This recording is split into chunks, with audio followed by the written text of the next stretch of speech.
Nah, kitab Injil berarti apa Bapak Ibu Saudara sekalian? Berarti tentang kehidupan, pelayanan, kematian, kebangkitan, kenaikan pribadi Tuhan Yesus Kristus secara khusus. Jadi kitab Injil genre ini adalah suatu penjelasan tentang pribadi Yesus Kristus. Ceritanya seperti apa?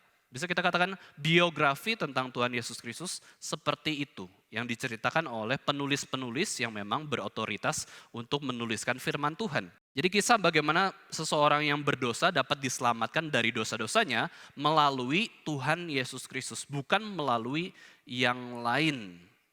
Dan keselamatan hanya di dalam Sang Juru Selamat, yaitu Yesus Kristus. Di kitab-kitab lain tidak secara eksplisit dijelaskan, tetapi di Injil Matius disebutkan bahwa ini adalah harus kamu namakan Yesus karena dia adalah Juru Selamat bagi umatnya yang berdosa. Dia adalah penyelamat, dia adalah juru selamat. Maka waktu kita mendefinisikan siapakah Yesus Kristus, kita katakan dia adalah juru selamat, kita pakai definisi dari penulis Injil Matius, yaitu Rasul Matius sendiri. Injil bicara soal kekuatan Allah yang menyelamatkan setiap orang yang percaya, dan ini tentang siapakah pribadi Yesus Kristus yang sejati dari Alkitab sendiri, bukan pribadi Yesus Kristus, tetapi bertentangan dengan Alkitab. Bukan, ini yang kita perlu perhatikan. Ada satu Injil yang asli, betul-betul Yesus yang sesuai dengan kebenaran Alkitab, tetapi ada juga Injil yang palsu, yang setengah Yesus yang asli, tapi setengah yang palsu juga.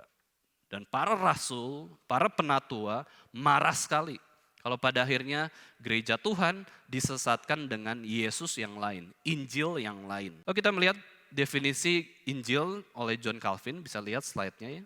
The gospel is the message by which we are told not what we must do to be saved, but what Christ has done to save us.